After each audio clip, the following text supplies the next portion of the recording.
I stand before a rusty iron gate at the end of a sewer, the last barrier between me and the open world of Cyrodiil.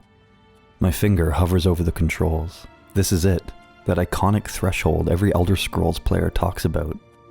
I take one last look at my character, confirming my choices, and I push the gate open with a creak. My journey, long awaited for years, is truly about to begin.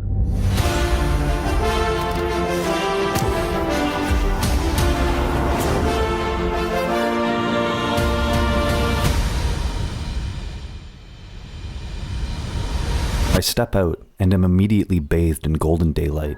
The world of Cyrodiil unfurls before me like a painting come to life. Lush green hills roll away to the crystal sheen of a lake at my feet, where water ripples catch the morning light. In the distance, the ivory spire of the Imperial City's white gold tower reaches into a pale blue sky, wreathed in soft clouds. For a moment, I simply stand there, my breath stolen by the beauty of this vista. The transition from the dim, claustrophobic sewer to this expansive landscape is so sudden and magnificent that I feel a pang of emotion rise in my chest. I realize I'm holding my breath. So this is Cyrodiil.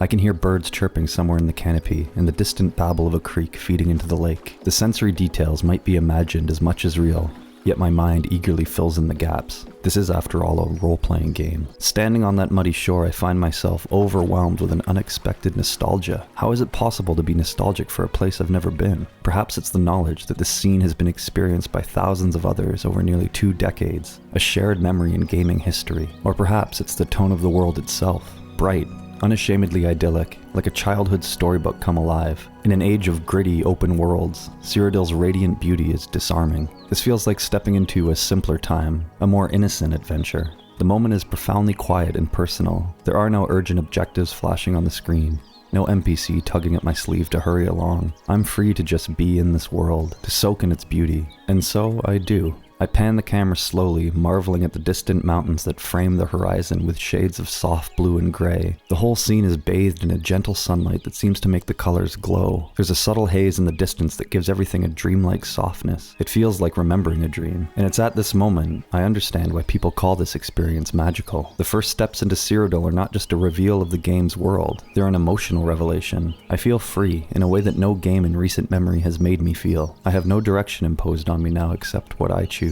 The Imperial City's gates beckon me from afar, but so do the towering pines on the opposite shore, and the crumbling ruin just visible to the south. In all of its bright, awkward, earnest glory, Oblivion has welcomed me into its embrace, and it is beautiful. I hadn't been above ground for long before I met my first friendly stranger on the road. I ran into a burly Imperial guard patrolling the road, and when I greeted him, he bellowed back in the exact same voice as the previous captain I met in the tutorial. Oblivion famously doesn't have a huge cast for the countless NPCs, so many characters share voices. But instead of breaking immersion, it gives the world a sort of cohesive familiarity, like a troupe of actors playing multiple roles in a stage play. Each voice carries a friendly familiarity, and I find it oddly comforting to hear that same hearty tone coming from different people. This remastered edition has added a few new voice lines for variety, but wisely keeps all the eccentric original performances. Every line is delivered with a kind of unself-conscious earnestness. It's surreal by today's standards, but it's incredibly endearing. I heard that thieves broke into the Arcane University, the Imperial Legion compound, and the temple all on the same night. Wait a minute, let me do that one again. I heard that thieves broke into the Arcane University, the Imperial Legion compound, and the temple all on the same night. And the soundtrack underpins everything with a sublime atmosphere. As I wander, the music shifts seamlessly from track to track. Soft strings and woodwinds when I'm exploring a sun-dappled forest, chanting chorals and drums rising when danger finds me. Even the battle music is relatively gentle, as if the land itself never wants to shatter its own serene tone. Meanwhile, the ambient sounds fill in the edges of the experience. In the fields, I can hear crickets and the distant whisper of the wind. In the city of Anvil, I hear gulls and the soft roll of waves against the docks, mingling with the faint strum of a lute from a tavern. These soundscapes, combined with the slightly awkward NPC dialogues and the storybook visuals, create something almost otherworldly. There's moments when I genuinely feel like I'm walking through a dream. For instance, I passed 2 NPCs on the road who were having a conversation. "I saw a mud crab the other day," one said. "Horrid beasts," responds the other. And then they just part ways without another word. And witnessing this firsthand in context, it has a bizarre magic to it. It feels like I've stumbled into a Monty Python sketch, but played completely straight. This world may be populated by unintentionally comic moments, but none of it feels mean-spirited or cynical. It's just the way Oblivion is. A little awkward, a little surreal, but full of heart. And in that sincerity lies its charm. Every facet of the game's presentation, the faces that don't quite emote right, the voices that sometimes don't match the characters' appearances, the glorious symphony that swells at just the right times, coalesces into an experience that feels distinct from any modern title. It doesn't strive for coolness. In fact, it almost revels in being uncool, or rather, unconcerned with modern notions of cool. There's a purity to its approach that I find profoundly beautiful. Wandering through Oblivion's world, I began to appreciate the elegance in its simplicity. By modern standards, the game systems are straightforward, even quaint. Yet the simplicity is not a weakness. It's a gift, a space in which my imagination and immersion flourish. Playing Oblivion in 2025 has made me realize how sometimes less truly can be more when it comes to being absorbed in a story. Take the quest design. Most quests in Oblivion are fairly linear and clear in their objectives. Find this item, defeat that rogue mage, deliver this amulet. There's usually not a dozen branching choices or complex moral calculus in each mission. At first, I thought this might feel shallow compared to the morally grey epics that gamers have become accustomed to. Instead, it feels refreshing. The simplicity of the tasks lets me focus on how I want to approach them and what the journey feels like, rather than juggling decision trees in my head. Without heavy-handed direction, I often create my own nuance.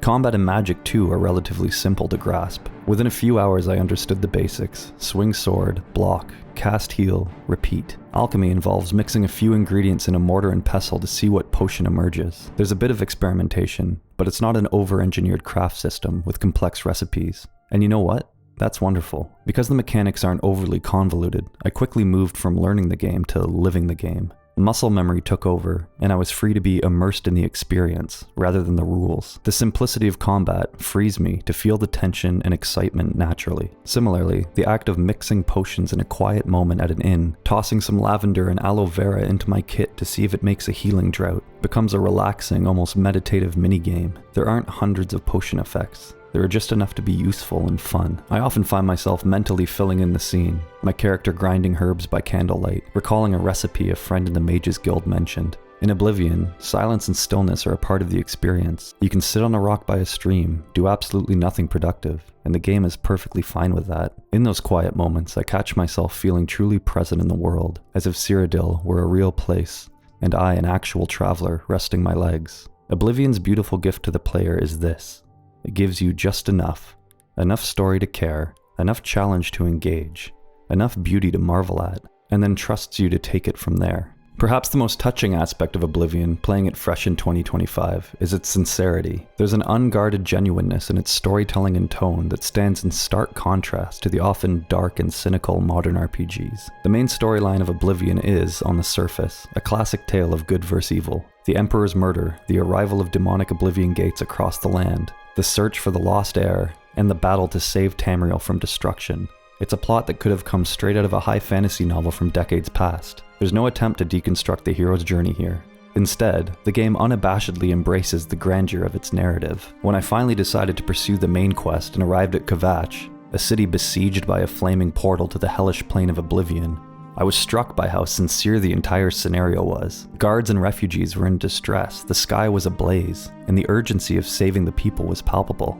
My character wasn't reluctant, or sarcastic, or burdened with some ironic backstory. He was simply the hero who showed up because someone had to. When I closed that first Oblivion gate and emerged from the smoking ruins victorious, the captain of the guard grasped my hand and thanked me with visible relief in his eyes. He addressed me as the hero of Kvatch. The title wasn't delivered with any smirk or subversion.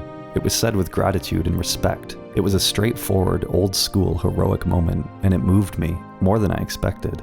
And I realized how starved I've been for this kind of earnest heroism in a game.